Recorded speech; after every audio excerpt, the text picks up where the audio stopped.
Most high-achieving women set goals they already know how to reach. We call it being realistic, but really, it's how we stay safe. Because the moment we declare something impossible, every fear, doubt, and old identity shows up. But that's also the moment transformation begins. Today, we are going to dive into the positive power of pressure from impossible goals. Let's go. Welcome to The Balanced Leader, hosted by Yan Dang, a leadership and life coach with over 20 years of corporate experience. Drawing from her journey as a former global finance leader and second-generation immigrant, Yan understands the unique challenges women face in male-dominated workplaces. Each episode offers insights on balancing masculine and feminine energies, mastering soft skills, and building emotional intelligence. Join us to transform frustration into empowerment and unlock your authentic leadership potential. Hey, podcast listeners, welcome to today's episode. We are talking about the positive power of impossible goals. And I wanted to just share something that I'm really proud of. And I also wanted to thank you all. The Balanced Leader turns 1 this month. So about a year ago, I had also this sort of impossible goal to start this podcast to really impact more women so that what I'm teaching to women to help women lead with more presence and power could be out there in the world on demand at any time for anyone around the world, right? So that they had a resource to listen to have some tools to start impacting the way that they're showing up, especially in male-dominated spaces. And I'm so proud to say that we are 2% globally ranked as a podcast. I thank you for being part of the community, for sharing it with other folks, and being part of this movement with me. This milestone is really what I think about as an impossible goal, as part of my thought process around having an impossible goal, which for me is really about impacting over 1,000 women a year to really make substantial changes in their life. And so today I want to talk about why impossible goals matter, and not just for what you achieve, but who you become. And I'm going to share deeply and vulnerably in this conversation about my own journey with impossible goals and how it's so different than how I really thought about goals for myself when I was more in the corporate world and when I was, even in school. I want to share what it is to be in an impossible goal, to be worthy of an impossible goal, and what happens when you decide to have an impossible goal and why it is so motivating in the positive way for you. So let's start talking about what an impossible goal is. And I want to reference the work of Tracy Goss. She wrote a book called The Last Word on Power. I'm actually going to be doing a power series based on the book where I'm going to be teaching a lot about the main goals of the book and the main teachings of the book. So you don't have to go and read the whole thing, but watch out for that. That's going to be something that's going to come in the near future. So let me tell you what I think of as an impossible goal. An impossible goal isn't something you don't know how to do. It's something that requires you to become someone you've never been before. So let me read that again. An impossible goal isn't something you don't know how to do. It's something that requires you to become someone you've never been before, right? So what happens in an impossible goal is it really has you thinking about what is possible versus what's impossible. Oftentimes, and this is one of the reasons why women don't take as many risks and women are actually not as getting that many roles or not being as visible or advocating for themselves as much, because oftentimes women are using who they were in the past to define what goals feel reasonable and realistic in the present moment. And what that has us doing is instead of expanding, it has us contracting for control. So when you think about what is possible, it's typically driven by evidence, experience, and safety. Well, I did this before, so I can stretch a little and do more of this. It is the thinking that has us taking baby steps, and I'm all about baby steps, but this impossible goal helps us believe beyond that baby step, and it has us taking more risk, and it has us being more activated and aligned to what we're doing. So this possible goal is more about realism, like what is possible. And this is why a lot of women don't apply for jobs that they feel like they can't do or they don't have 100% of the qualifications for, because they're living in what's possible from the past. And instead of thinking about what they're capable of and what they're qualified to do, because they can learn, they can grow, they oftentimes use their past experience and what they've done in the past as a way to have themselves contract. If they didn't do it in the past and they don't have experience with it, even though they know that they can learn and they're capable, they put more emphasis on their past experience. And then they talk themselves out of doing bigger roles, bigger jobs. Versus when you think about impossibility, right? Impossible goals, things that haven't happened yet, it helps you open up your mind creatively. And it is really driven by creation.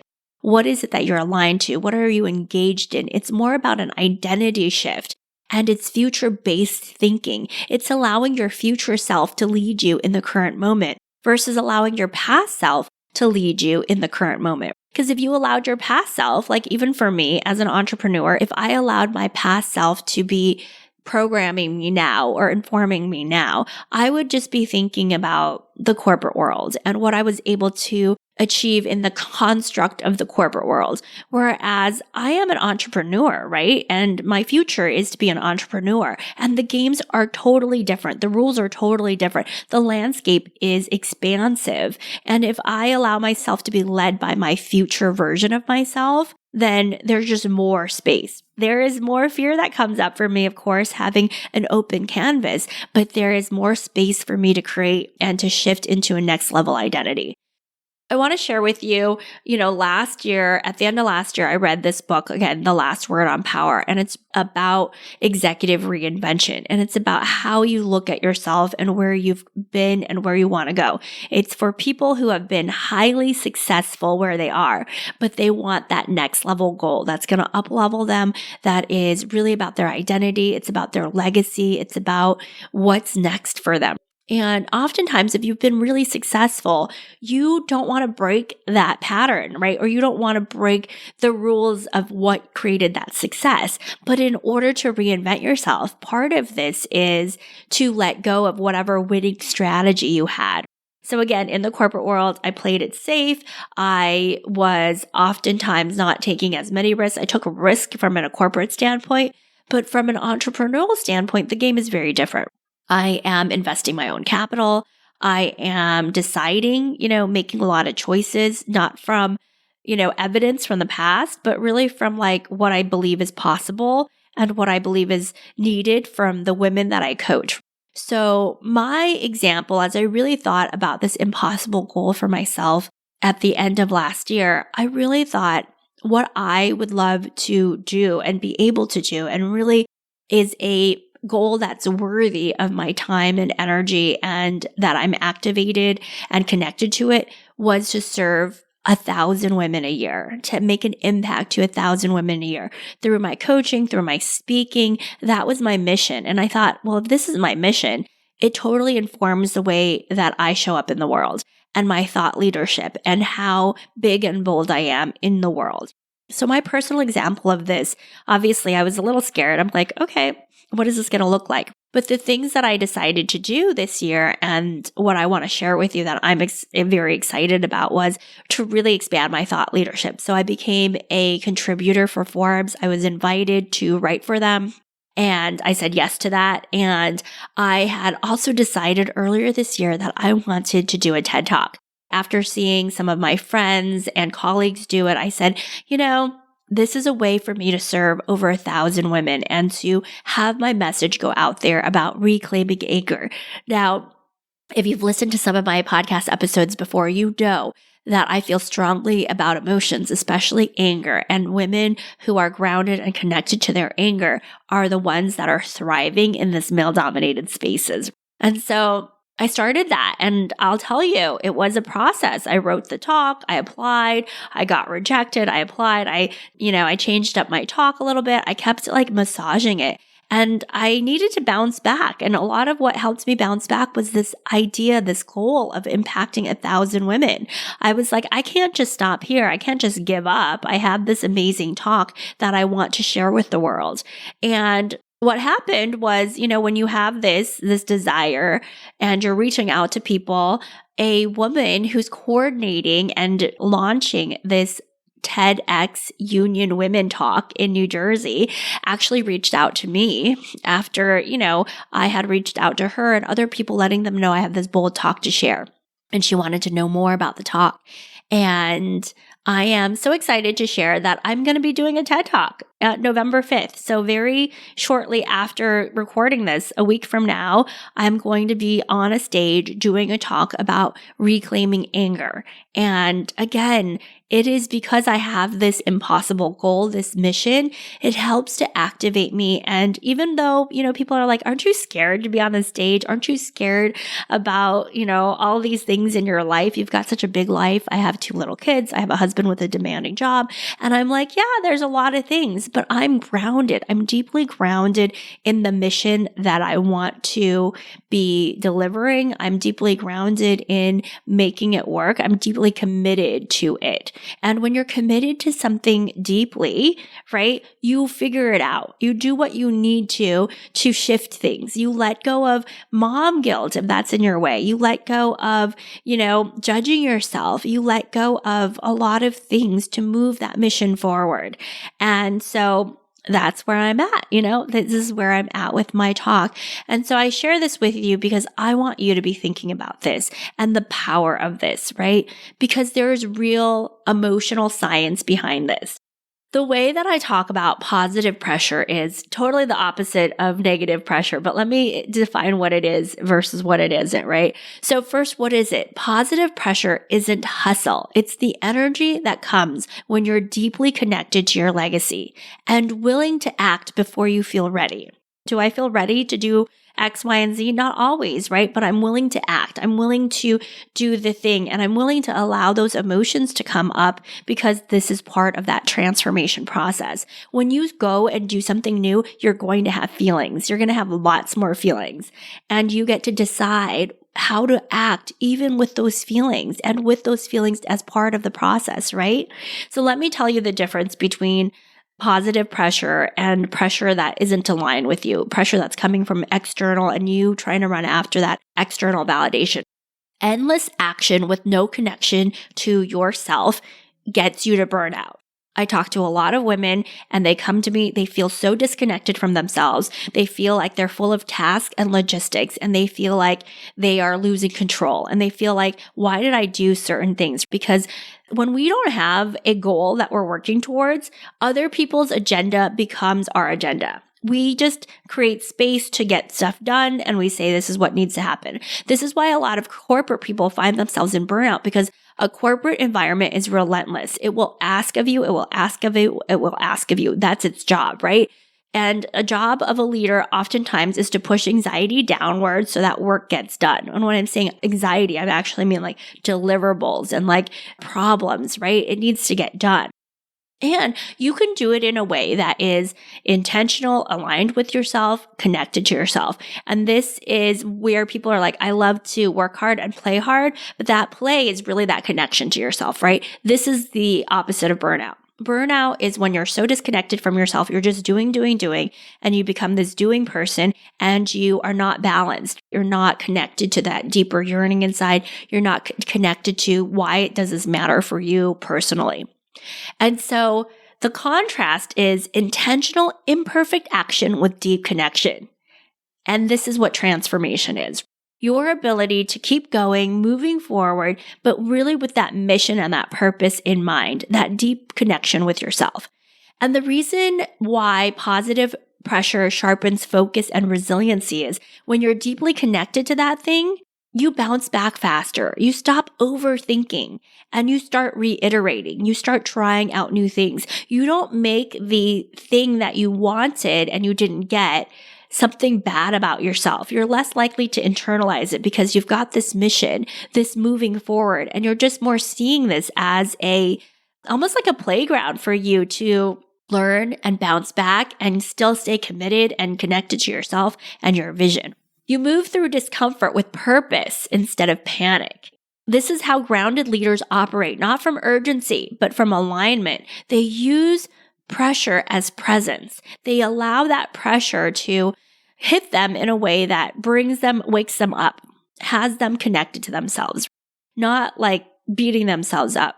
And so this identity shift happens. These impossible goals force you to build that internal safety and that emotional capacity. Listen, this is me too. I literally told my coach a couple of weeks ago, whoa, I feel like all this terror inside of me. I'm doing this TED Talk. I'm doing a launch. I'm doing all these new things. I'm testing out all these new things. I'm learning all these new things. I feel terror in my body. And what it has me doing is facing the terror and have me having a relationship with it, right? It's not about achieving faster. It's about expanding who you are becoming in the process. And it expands your skill set. If you've got such a big goal for yourself, you are going to have emotions. So when I first set my impossible goal of serving 1,000 women a year, I had to become a woman who could see, right, be seen, lead boldly, and make offers to help people unapologetically. And I'm still doing it every single day. I'm building this muscle. This is how I do it through the podcast, through all of the ways that I connect with you. Every time I take imperfect action towards that vision, I strengthen the muscle of belief. And that terror inside of me, I have a relationship with it. And I say, I know it feels scary, but we're going to move ahead and we're connected and we believe in what we're doing. And when we believe in what we're doing, we're really grounded in ourselves. And that groundedness helps to create that internal safety. And every time I do it, that fear feels less and less because it's like my body's kind of like, it's unsafe. Something's going to happen. But the more I do it, the more I see, actually, I'm still here. I'm still breathing.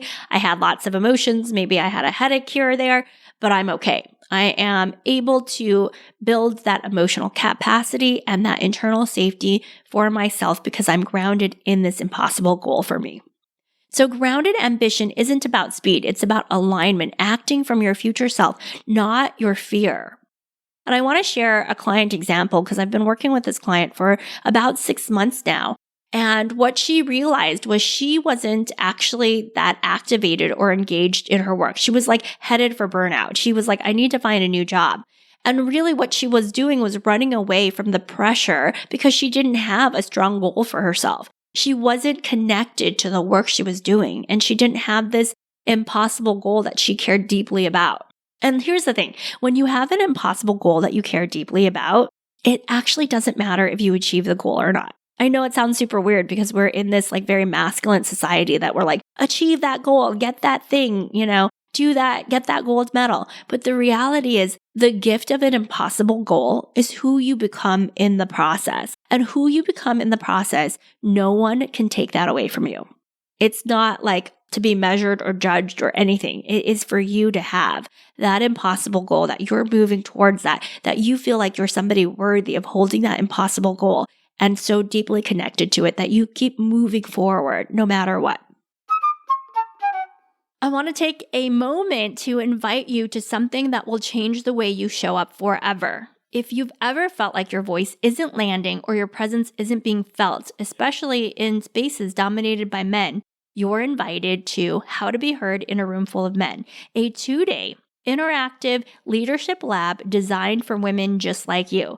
This is a safe, transformational space where you'll learn to speak with authority, trust your presence, and stop second-guessing yourself. This isn't a lecture where I talk and you listen. This is an interactive workshop where you'll get to practice what you learn and experience live coaching with me. By the end, you'll have the confidence to walk in any room, even one full of men, and know my voice leads, my presence lands, and I am undeniable. It's happening November 7th and November 10th on Zoom. Click the link in the episode description to register. Now back to the episode. So, how to get started. And I want you to think about this again. This is a way to activate yourself. This is a way to get you playing in a game that's for you. So the first thing is to Declare the impossible goal, right? Name the thing you deeply desire but secretly doubt.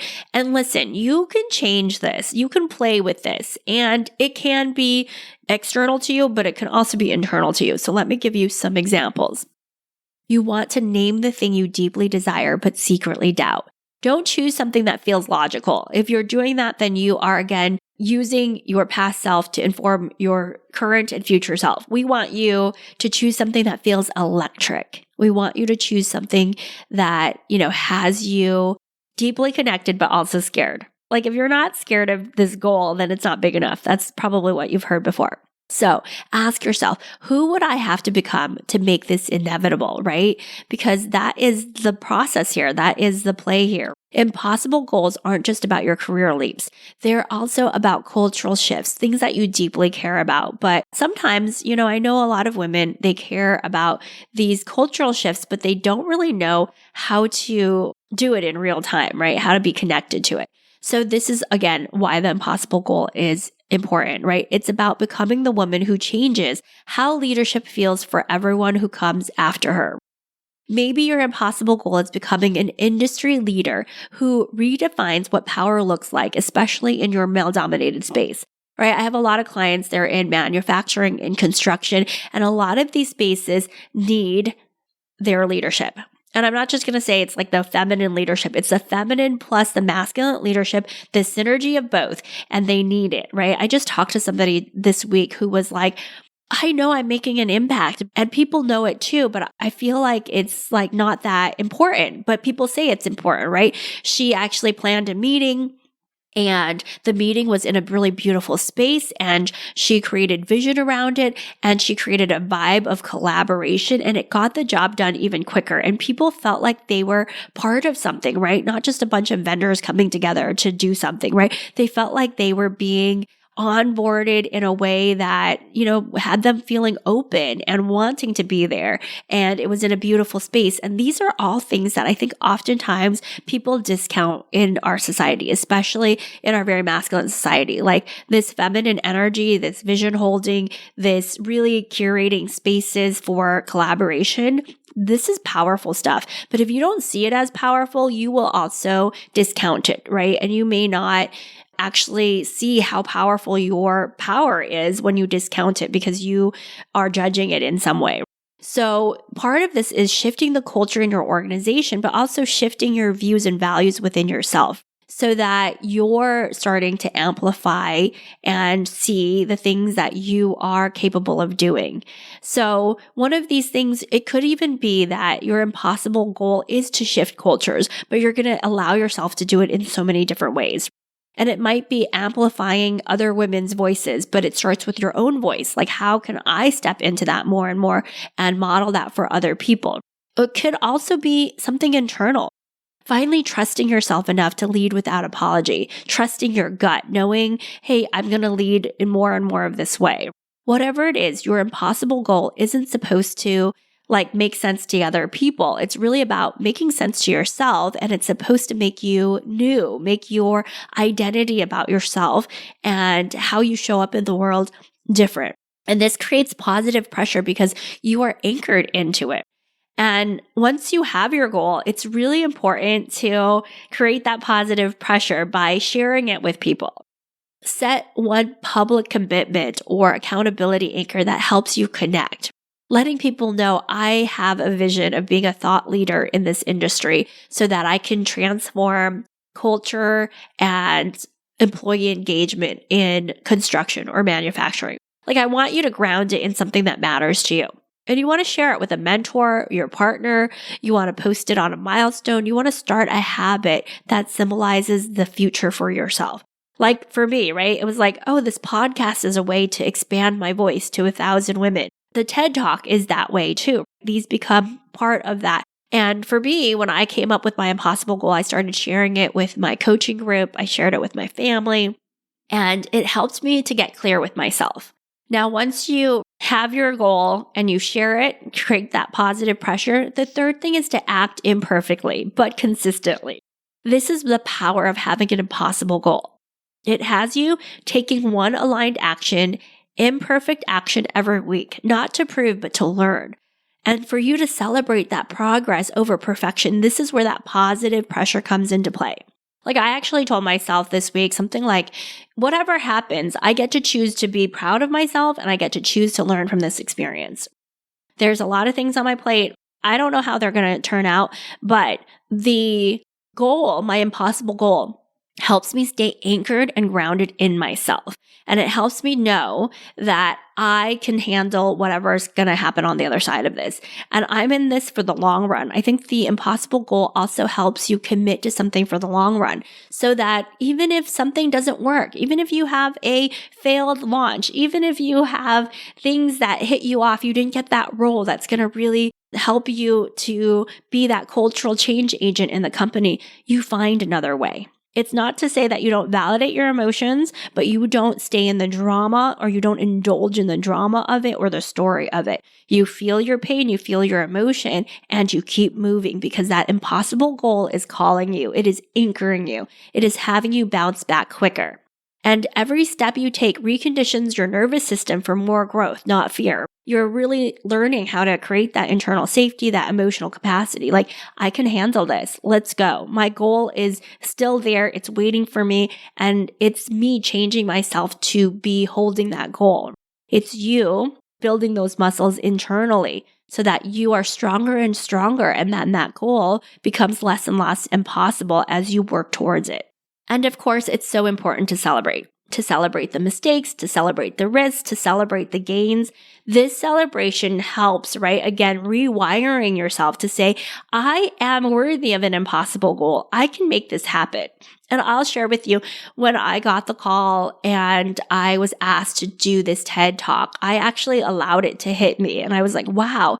This is me manifesting my impossible goal. This is me allowing myself to be bold, be out there in the world, to have something on the TEDx stage with that name, right? That allows me to amplify my voice, to build my platform because I care so deeply about women and them reclaiming their anger and them feeling grounded in themselves and them giving themselves permission to feel their emotions and allow that to guide them.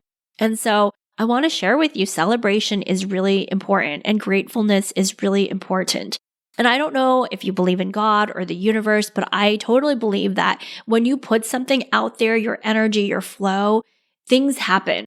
You can do some things and then you need to also surrender to what happens around us. And both can happen at the same time. I'm not just sitting here manifesting things in a corner. I am at work doing my talk, reaching out to people, letting people know how important it is. And I'm also leaving room for those miracles, leaving room for the universe to figure it out and come back to me. There's always space for that. And if you are a spiritual person, you can just also allow yourself to be open to that. But as soon as you claim an impossible goal, you're putting it out in the universe. And the more you connect to that goal, the more you're grounded by that goal, the more energy you put into it, it'll come back to you in some way. Remember that your impossible goal isn't meant to feel comfortable. It's meant to wake you up, wake something up inside of you. Because when women like us chase the impossible, we define what's possible for everyone watching. And that is super powerful, right? That is super powerful and grounded in yourself. So I want you to share this, share what your impossible goal is with me. Feel free to DM me on LinkedIn, share it in a story. You can tag me on Instagram as well. But I want to celebrate your impossible goal. I'm also going to be doing a lot of celebrating the podcast this month because it is 1 year old. And I want to celebrate you for declaring what's next for you. It is not easy to say something that you want and that you care about deeply, but the more you say it, I will say that it's easier to live from this vision and from optimism and from hopefulness and from grounded authority within yourself than the old game of waiting for somebody to see you, waiting for somebody to invite you in, right? You can wait and wait and wait. And that's where resentment can build up. That's where you can feel disconnected from yourself. That's where burnout starts like thriving in those spaces. But if you say to yourself, I am worthy of this impossible goal, and you allow yourself to sit with it, to think about what that is, and then you allow that goal to lead you into your future self, this is powerful, people. This is going to change your life forever, and I want you to take it seriously. So go out there, use the positive pressure of your impossible goal to lead you. And if you have any questions, let me know. I'm here to help. I'm here to support you. If this touched you and you want to share it with other people in your life, please feel free. My mission, as you know, is to impact 1,000 women a year. And part of that mission is lived through you, the ripple effect of you hearing something and you sharing it with another woman you care about, another part of your community that you're in, and that you want other people to have this felt experience of both yourself and themselves. This is why it's so impactful to really own and believe in an impossible goal. It gives you permission and it gives other people permission. All right, have a beautiful week ahead, and I'd love to hear from you. Take really great care, and I'll see you next week for our next episode. Take care. Bye. Thank you for being a part of the Balanced Leader community. We hope you found today's episode inspiring and actionable. For more resources and to connect with Jan, visit us at aspire-coaching.co. Until next time, keep leading with confidence and purpose.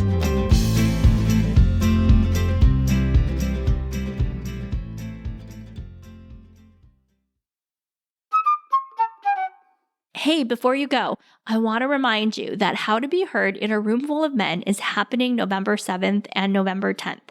This is a 2-day leadership lab that will help you stop shrinking and start showing up with undeniable authority. This isn't a lecture, it's an interactive workshop. In this safe, supportive space, you'll practice speaking with command, conviction, and owning your presence. Just click the link in the episode description and claim your spot. See you there.